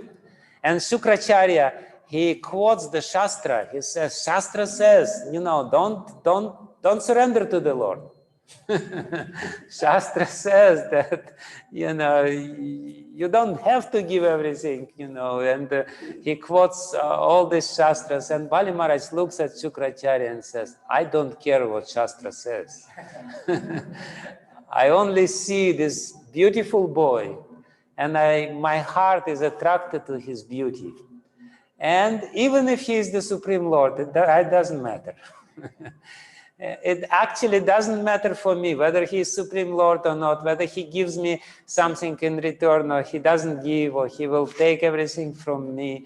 I told him that I will give him 3 steps of land, and I will give him the 3 steps of land, and he can do whatever he likes with me. And we all know that Vamana Dev cheats Bali Maharaj in a very cruel way. Bali Maharaj says, and this little boy becomes very big. How come this little dwarf who was really small becomes really big? And he said, ha, ha, ha, ha, ha. And he covers the whole land with 1 step, and then the whole universe with another step, and asks, where is the 3rd step? Where shall I put the 3rd step? And Bali Maharaj says, put it here. And this is the moment of surrender. And the Lord himself says, you're a cheater. Bali Maharaj, who is the most truthful person, and the Lord himself is the cheater. And the Lord himself tells him, you're a cheater. You know, does it sound familiar to you? So, all the time like this, you know. You're being accused of something which somebody else who is accusing you is doing to you. So, he's trying to humiliate. He's testing Bali Maharaj in a very heavy way. He's telling Garuda just, you know, just bind him, and Garuda is binding him, and he's brought in front of the Lord as an animal. You cheater. You didn't fulfill your desire. Only because he wants to glorify Bali Maharaj. Surrender is not a cheap process. This is actually what this whole story shows. Surrender is a glorious process.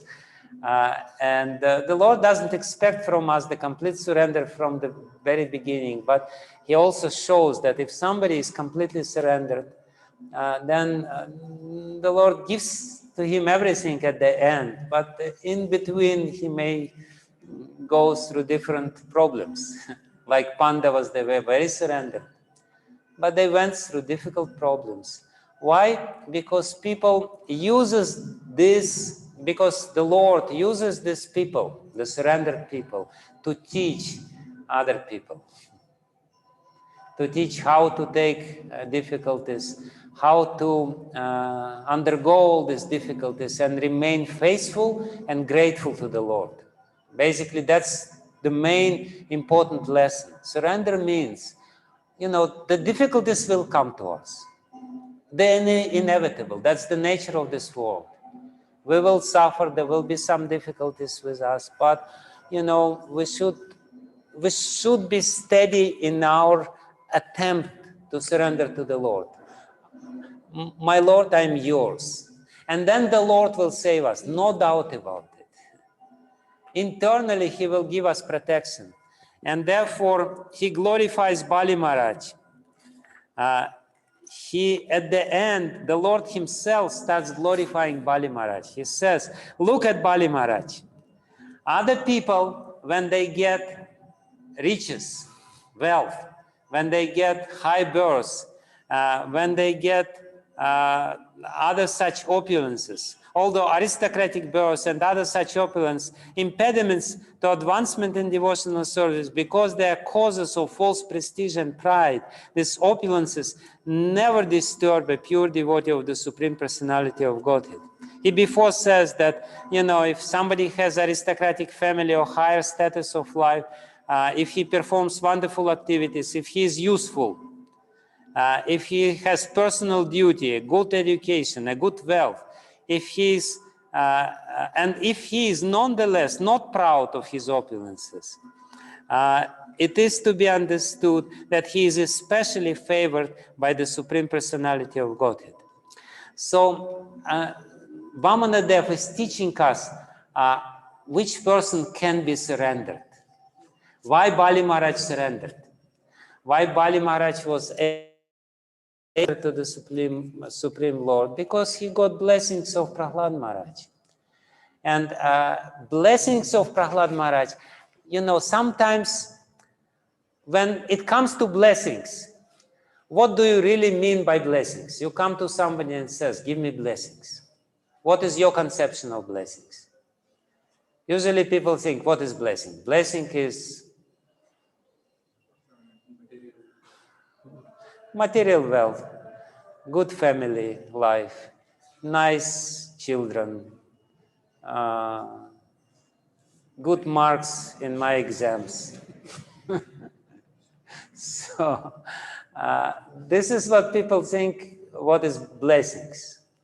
But here, the most important teaching of this section of the 8th canto of Srimad Bhagavatam is that the real blessings of a saint is humility. That you may get everything, or you may not get everything, but you remain humble.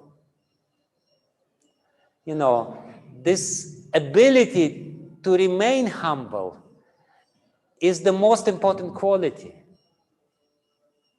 Whether you get high position, whether you get wealth or not, if you remain humble, it means that the mercy of devotees is upon you.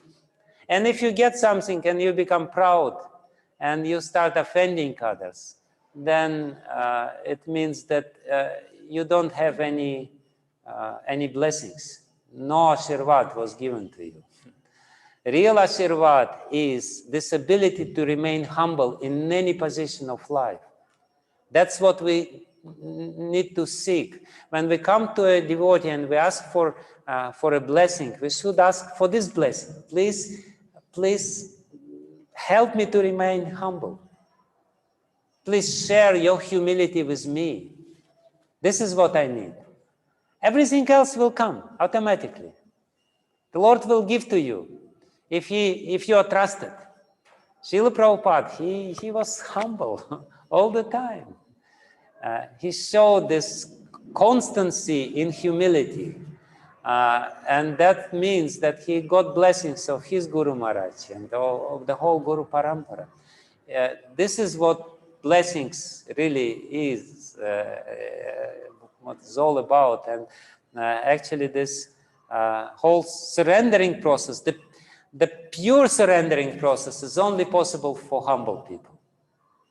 Only humble people will be able to undergo through this surrendering process and achieve the result of this surrendering process. If you're proud, it will be very difficult to do the real surrender, the sincere surrender. It will be something fake, not exactly what is it. And therefore, the Lord himself glorifies Bali Maharaj. Although bereft of his riches, fallen from his original position, defeated and arrested by his enemies, rebuked and deserted by his relatives and friends, Bali Maharaj was attacked by his own demons, by his own generals. You know, he was betrayed by them. Although suffering the pain of being bound and although rebuked and cursed by his spiritual master, Bali Maharaj, being fixed in his vow, did not give up his truthfulness. It was certainly with pretension that I spoke about religious principles, but he did not give up religious principles, for he is true to his word. So this is, as the Lord himself says, this is the real Dharma.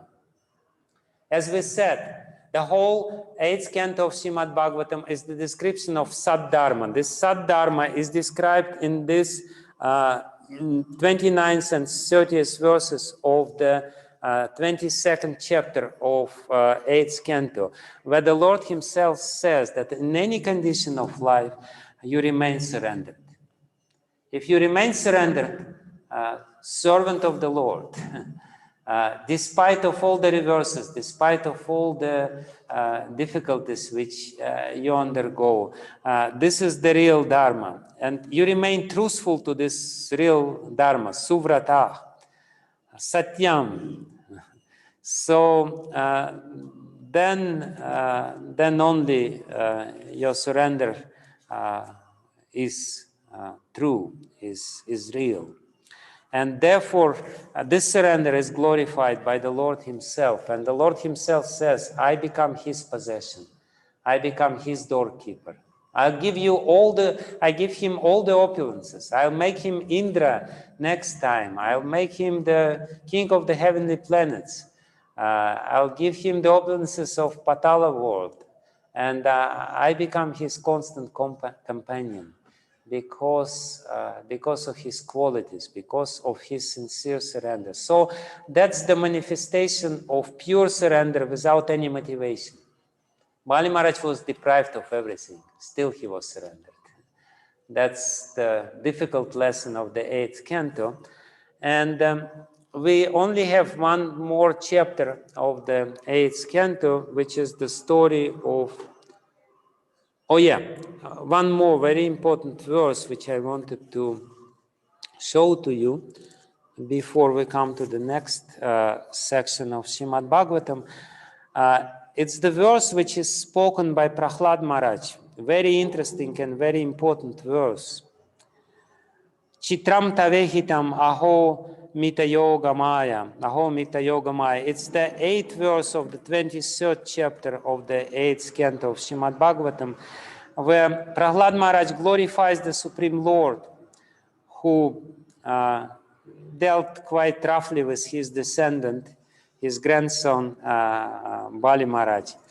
He says that he compares the Lord with Kalpataru Svabhavaha, Bhakta Priya Yadasi Kalpataru Svabhavaha. Prahlad Maharaj says, "O my Lord, your pastimes are all wonderfully performed by your inconceivable spiritual energy, and by her perverted reflections, the material energy, you have created all the universes as the supreme, as the super soul of all living entities. You are aware of everything, and therefore you are certainly equal towards everyone. Nonetheless, you favor your devotees. This is not partiality, however, for your characteristic is just like that of desire tree, which yields everything according to one's desire." So that's very important, also crucial verse for this understanding of the 8th canto, because it shows why the Lord is supposedly partial to those who surrender to him. Because he's like Kalpataru. Kalpataru, desire tree, will give you everything only if you come to Kalpataru, take shelter of Kalpataru, and ask something from Kalpataru. Then the Kalpataru will give. Demons don't get because they don't go to Kalpataru. The Lord is impartial. He equally distributes goods to devotees and to the demons, but he has this nature of Kalpataru. Therefore, if you come to him, if you surrender to him, if you ask him the favor, being completely surrendered, he will fulfill your desires. And he will remain impartial. And if you don't come, he will not fulfill your desires. It doesn't mean that he is partial. It just depends on you. We have to surrender.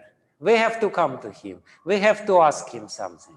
And this is the whole verse, which the important verse which Srila Jiva Goswami takes in Bhakti Sandarbha, in Paramatma Sandarbha, to explain the impartiality of the Lord. Very important verse, how it works, why the Lord remains impartial, even though he only reciprocates with the surrendered people. Because that's his nature, that's what it is. He is like the desire tree, and you should ask the desire tree and take shelter of desire tree. Anyway, so that's, we already covered 6 elements of surrender. The first 2 elements, Anukulyasya Sankalpa Pratikulyasya Varjanam, Manu Maharaj is explaining, Gajendra, the elephant, he is explaining how to seek the protection of the Lord, or be sure in the protection of the Lord. Then demigods and Aditi, they're explaining how to be sure that the Lord will fulfill all your desires and will maintain you. And then Shiva is very humble, being humiliated by the Lord. And of course, Bali Maharaj is very humble, and he is the personification of Atmanikshepa, of complete surrender, including his own head. So that's all being described, and we described 4 motivations so far. The motivation to surrender because we are suffering, the motivation because we need some money, inquisitiveness, and the pure motivation. There is only one remaining topic. The motivation to surrender because we want knowledge of the Lord. Because we really jnani, we want knowledge. And that is depicted in the last chapter of this 8th canto, in the story of Satyavrata Muni and Matsya Avatar. It is very interestingly again described there that Satyavrata Muni, he, O Supreme Lord, for self-realization, I surrender unto you, who are worshipped by the demigods as the supreme controller of everything, by your instructions, exposing life's purpose, kindly cut the knot from the core of my heart and let me know the destination of my life. This is very clear description of this motivation to surrender for the sake of knowledge. Please reveal to me who I am. Please reveal to me what is my spiritual nature. That's what I want, and therefore I surrender to you. This whole story about Matsya Avatar and Satyavrata Muni is about this. Therefore, in the previous verse, he calls Matsya Avatar as our guru, our spiritual master. His relationship with Matsya Avatar is the relationship of disciple and the spiritual master. Therefore, that's the fourth motivation from this verse of Bhagavad Gita. Arto jigyasur artati gyani cha bharatar shabam. And in the next verse, 47 verse, he calls him Nah Guru, our Guru. In the 48th verse, he says, Guror Guru. He is the Guru of the Gurus. The Lord is the Guru of the Gurus. And because he is the Guru of the Gurus, please reveal to me my spiritual nature. Please reveal to me the spiritual truths. That's the 53rd verse, the last verse of his prayers, Satyavrata Muni prayers. So that's the last story of the 8th canto, which shows the surrender because of this desire to get knowledge by Satyavrata Muni. So that's basically the short description, very cursory description of what 8th canto is about. It's the complete science of surrender. And if you want to surrender, to know what it means to surrender, how to surrender. And of course, there is a side topic which is also there, that if your surrender is not proper, then you will make the offenses. And that's explained in the story of Indradyumna Maharaj, how Indradyumna Maharaj offended Agastya Muni. Of course, you know, there was no pride, but still, you know, it is actually described that in this particular story, it is described that why we are suffering in this world. We are suffering in this world because of our previous offenses. And actually, Jiva Goswami, he takes the example of a Gajendra, the elephant, as the story of Gajendra the elephant, as the story or as an example which shows what happens when we commit offenses while chanting the holy name. He says, one of the results of the offensive chanting of the holy name is that we become very dull and slack in our sadhana. If we offensively commit our sadhana, the sadhana becomes very, it's not very exciting for us. So, and he says, this is exactly what happened with Indradyumna Maharaj. He was a devotee, he committed an offense, he became a dull elephant. And it required for him to suffer for some time to come back to senses and to understand that he has to surrender. So this is what happens if we offend while the devotees, while performing our sadhana, then we lose interest towards sadhana. And we become dull, and we become less sensitive, and therefore, to wake us up, the sufferings will come. So that's another important lesson. And of course, demigods, they were deprived of their possessions because of the offense of Brihaspati, who was offended by Guru, by Indra. So that's a side effect, how this wrong desires in the process of surrender to the Lord comes due to the offenses. So it's important to understand that, yeah, my natural position is to be surrendered to the Lord. And I have to do it because that's my nature, because the Lord is so nice and so beautiful and so attractive, like Bali Maharaja did it. And for that, to do this, we need blessings of the pure devotees, like Prahlad Maharaj in case of Bali. So that's in gist the description of the message of the 8th canto of Srimad Bhagavatam. So next will be the 9th canto. Sorry for such a long class. Thank you very much. Hare Krishna. Hare Krishna, Guru Maharaj.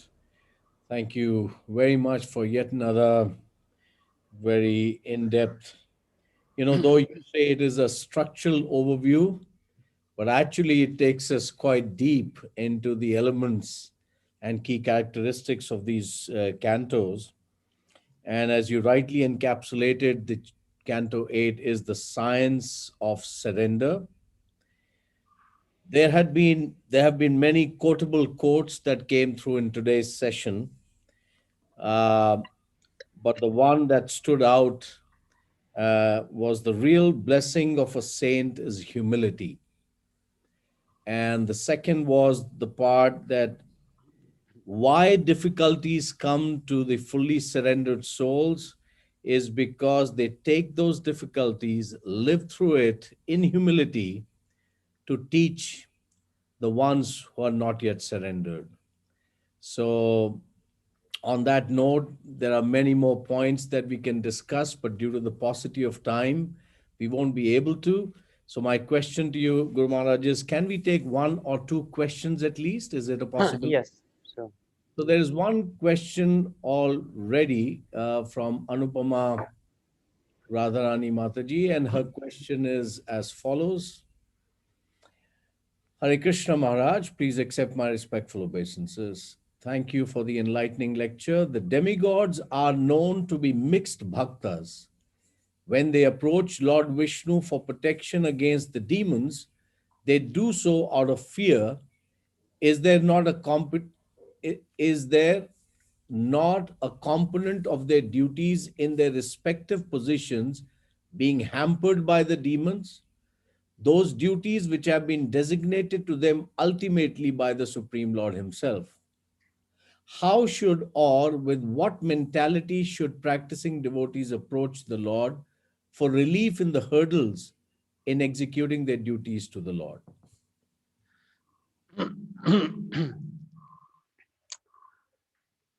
If this is the only motivation, our motivation, oh my dear Lord, please relieve me from all these difficulties so that I can execute my duties better, then it's fine.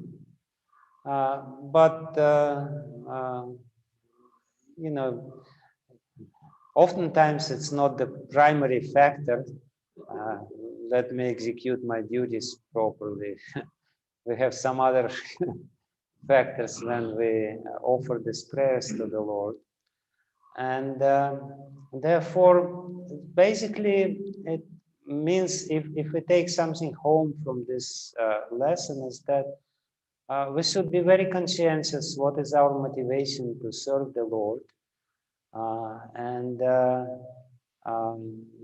The primary motivation should be I'm the servant of the Lord anyway. And the Lord is so nice. He has already given me so many things. So yes, this motivation is certainly there in demigods' prayers because they are devotees. But because they are mixed devotees, there's also another motivation. Yes, we want to serve, but we only want to serve in the heavenly planets. Please don't send us to hellish planets to serve to you because we're demigods. So, whereas for the devotee, as we have seen in case of Chitraketu Maharaj, as Lord Shiva himself glorifies him. For devotee, it doesn't matter. He says, you can send me to hell, you can send me to heaven, I will anyway serve you. And this is exactly what Prabhupada said. He said that, that devotee is like a cow. Cow, it doesn't matter where the cow is, she gives milk. Whether she is on Earth, whether she is in the moon, if you send the cow to the moon, the cow will give milk in the moon. So that's what real surrender is. But if we say, I will serve you, my dear Lord, but only if you make me the temple president, or GBC or sannyasi or whatever, or Guru Maharaj. So if this is your prayer, then it may not be the best type of surrender.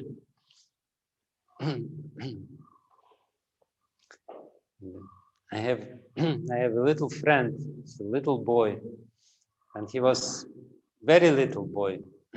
Somebody asked him, whom do you want to be? Because usually adult people, they ask this question of small children, what do you want to be? And he looked around and he said, I want to be Guru Maharaj.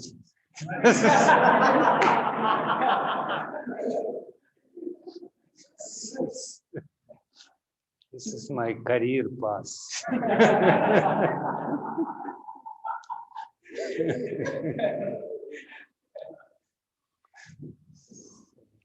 It's very surrendered. Okay. Thank you, Guru Maharaj. So we have two more questions. I don't know whether we can take both. Okay. We have time? Yes. Okay. This is a question from Arun. By working hard, he's referring to what you said in your session. You mentioned that if you work very hard, then Lord will fulfill whatever desires we have. So on that, the question is, by working hard, can we achieve what is not there in our destiny? If we surrender to the Lord, yes, because the Lord, you know, He's complete. We are incomplete. We are limited by our destiny, but we can achieve incredible results, which are not within our destiny if we surrender to the Lord, because the Lord, you know, the Lord uses us as His instrument.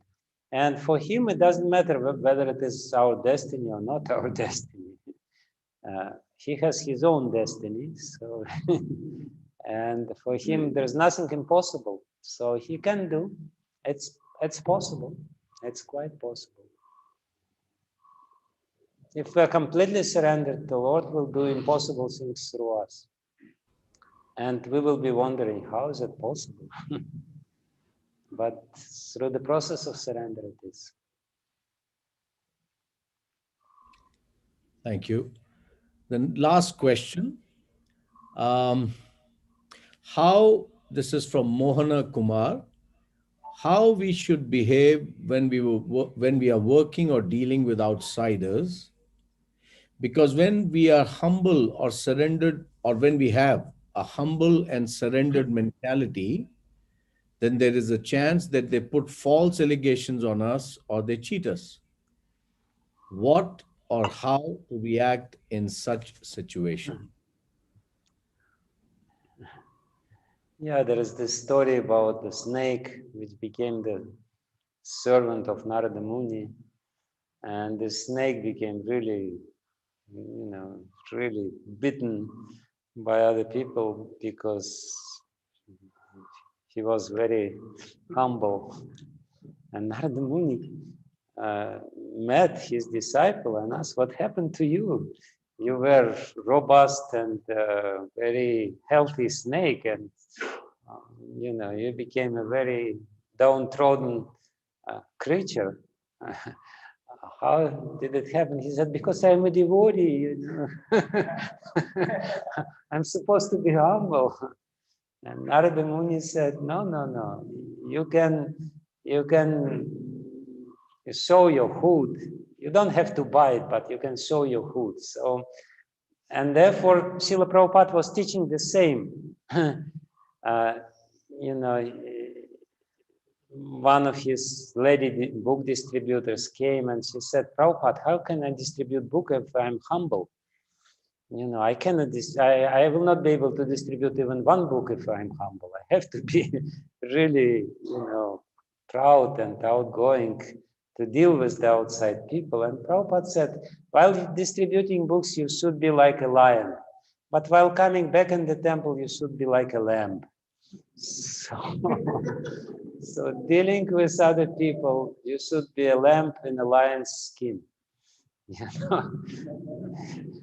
Internally, you should be a lamb, but externally, you put lion's skin and say, ah.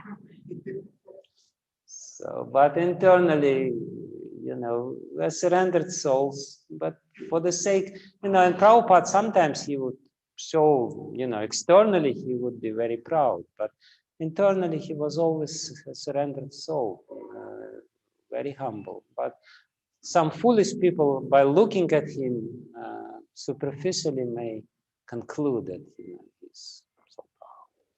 No, but he was the servant. His consciousness was very humble.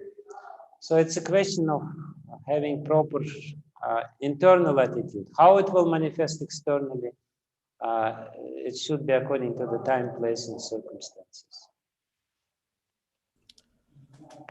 Thank you, Guru Maharaj. There is one request from Gaura Prabhu. He's requesting, if possible, can one question be taken, though this was the last one from my side. Yes, So, sure.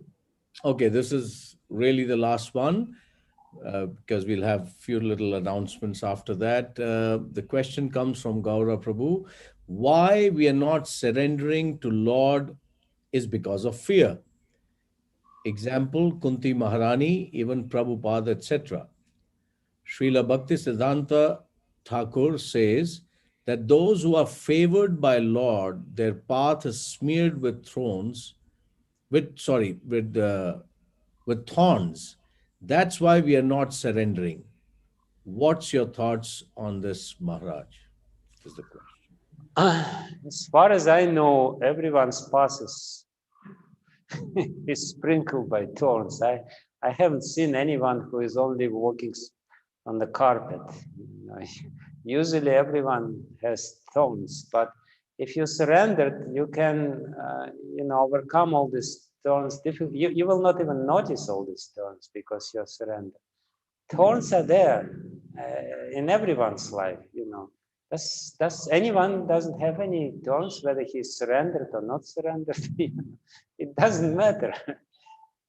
Everyone has difficulties, but the internal surrender helps us to undergo these difficulties properly. And moreover, you know, like if you're not surrendered, you undergo all these difficulties. And the end result is that you become really miserable, and you get so much, you know, negative emotions accumulated within your heart, and you become an old, unsurrendered, and you know, quite cranky, you know, man who is not happy with life. And if you surrender, if you're grateful at heart, then you take all these lessons. It becomes your actually your qualities, and you go through these lessons in a less miserable way. Pandavas, yes, they had difficult life, but at the same time, you know, they were blissful.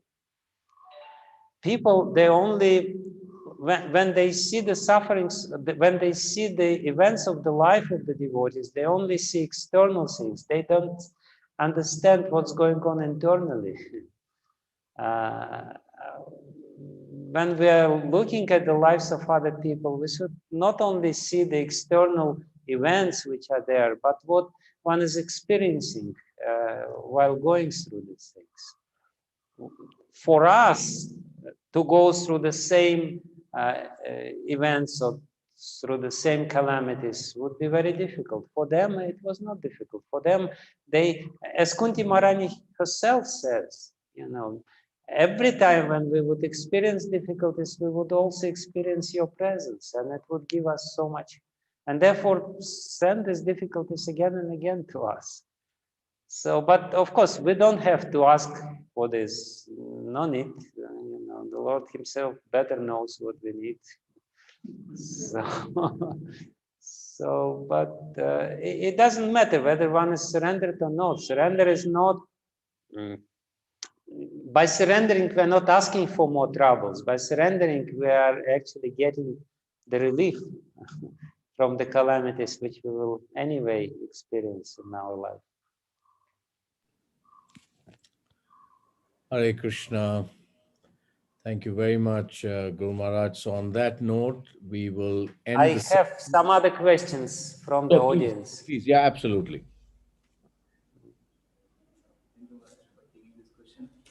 My question was like, I wanted to get more light on the character of Bali Maharaj. Because before surrendering, we see him fighting with Indra, fighting with demigods, and taking the position and conquering all the worlds, and following Shukracharya. But suddenly there is a change in this personality. He surrenders to the Lord and did he become a devotee? Was he always a devotee? No, he was a devotee. There are certain indications of this. The question is about Bali Maharaj. Was he always a devotee? Even though he was behaving like a demon, fighting with Indra, etc., etc. No, he was a devotee always. He had this devotional attitude all the time. It's an interesting methodology of Srimad Bhagavatam. Srimad Bhagavatam wants to show to us that devotion does not really depend on the external things. Like Vritrasura was a demon, but he was Mahabhagavata devotee. And Bali Maharaj also, externally he was behaving as a demon, you know, fulfilling his duty. But there are certain indications even there in the previous events of his life, and he was already a devotee. He was a devotee. Due to the blessings of Prahlad Maharaj, this powerful, but see, the blessings works like this. Why it is described in such a way in Srimad Bhagavatam? The blessings is a seed. When you meet a pure devotee, you get a seed. And it takes some time when the seed will sprout and then ultimately will grow into a tree. So this is what it is. Like when somebody for the first time met with Srila Prabhupada, it's not necessarily that immediately he would surrender or whatever. It will take some time. The seed is there, the impression is there, but it takes some time for the impression to grow up. So what happens with Bali Maharaj, when Prahlad Maharaj blessed Bali Maharaj, for some time this seed was dormant there and it didn't manifest. But then actually, being pleased with Prahlad Maharaj, Vamana Dev decided to come to Bali Maharaj. And because Vamana Dev knew that Bali Maharaj was blessed by Prahlad Maharaj, therefore he came. And, you know, at that moment, the whole seed which was there, dormant, you know, sprouted. But even before that, it was already kind of growing. But then when the result of these blessings came in the form of Vamana Dev, Bali Maharaj manifested his real nature as a devotee, as opposed to other people who also saw Vamana Dev, but were not attracted or didn't undergo the change of the heart. Because this is the powerful effect, but the effect of the blessings may not be immediate, may not be instant. Usually it's not instant. Okay, it's always, okay. Guru Maharaj, could you tell us what the question was previously? The question was that about the character of Bali Maharaj. you know, he was demon and he was fighting with Indra and this and that, and all of a sudden he became a devotee. How come it is? You know, was he a devotee before, or did it, you know, immediately, instantly manifested? How was it? Thank you. Had a seed of devotion. In that sense, he was a Yeah, he had a seed of devotion. It may not, it may not manifest to the fullest extent, but the seed of devotion is eternal. If you get the seed of devotion, if you get the blessings of a pure devotion, it will be there with you. Sooner or later, it will manifest, no doubt about it. At this point, he became a pure devotee. Yeah, at this point, it will become, it becomes obvious, because he felt attraction. Others didn't feel attraction to Vamana there. He sees the beauty personified standing in front of him, and he's totally enamored. Others were not impressed. They were trying to fight. Maharaj, as a sadhaka, as we are practicing this sadhana bhakti, now what exactly means this aspect of surrender, or how we can examine our life, ourselves, that am I surrender, or sometimes it may happen that externally we may be speaking humbly and like we may act as if I am surrendered, but internally we may be revolting or we may not get surrender. So what exactly surrender means and how we can see it in our own life? You can be sure that the extent of your external surrender is more than the extent of your internal surrender. That this much you can be sure.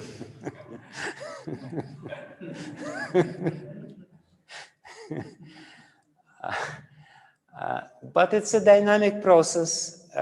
We are, you know, we are constantly reminded by Srimad Bhagavatam, by the devotees, by the authorities that we should surrender. It may be a struggle, internal struggle, but you know how we can check ourselves, examine ourselves whether we're surrendered or not. You know, there are the 6 lakshanas. How strictly we follow everything which is necessary, anukulyasa sankalpa, how strictly we are rejecting everything which is not good or not favorable. And we see that there are some deficiencies. We are not really as fixed up as we should be. And, you know, how firmly we believe that the Lord will give us protection, and how firmly we believe that the Lord is maintaining us, how humble we are. Basically, the most obvious characteristic, which easily checkable by outsiders and by ourselves also, is the extent of our internal humility, how humble we are. And humility, how we check the level of our humility is how we take the difficult situation. If we take the difficult situation with the gratitude in the heart, that's humility. Actually, gratitude is the main manifestation of humility. If we're grateful, we're humble. If we're not grateful, we're proud. Okay, thank you very much. I guess that's it. It was... Hare Krishna. So we also want to thank His Grace Narahari Chaitanya Prabhu for really hosting, not only hosting Maharaj in Bangalore, but also hosting these sessions, and particularly today's session, and to all the assembled devotees there, our humble pranams to everyone. And thank you to all the devotees who joined in today. We had more than close to 66 devotees in attendance. Stay connected. We have sent you the links of School of Vedic Studies. Please register yourself there so that you can get the notifications for all our future sessions, particularly with Maharaj. Hopefully in the next 2 weeks, you'll hear from us for the next session on the 9th canto. So on that note, we are deeply honored, fortunate to have Maharaj amongst us, and we thank him from the bottom of our hearts for giving yet another wonderful session on the 8th canto of Srimad Bhagavatam. His Holiness Bhakti Vijnana Goswami Guru Maharaj ki jai. Jai. Prabhupada ki jai. Jai. Hare Krishna. Hare Krishna. Hare Krishna. Dandavat pranam. Dandavat. Thank you so Maharaj, much. Dandavat Mikro pranam. pranam. Thank you very much for that. Hare Krishna. Thank you so much. Hare Krishna. Hare Krishna.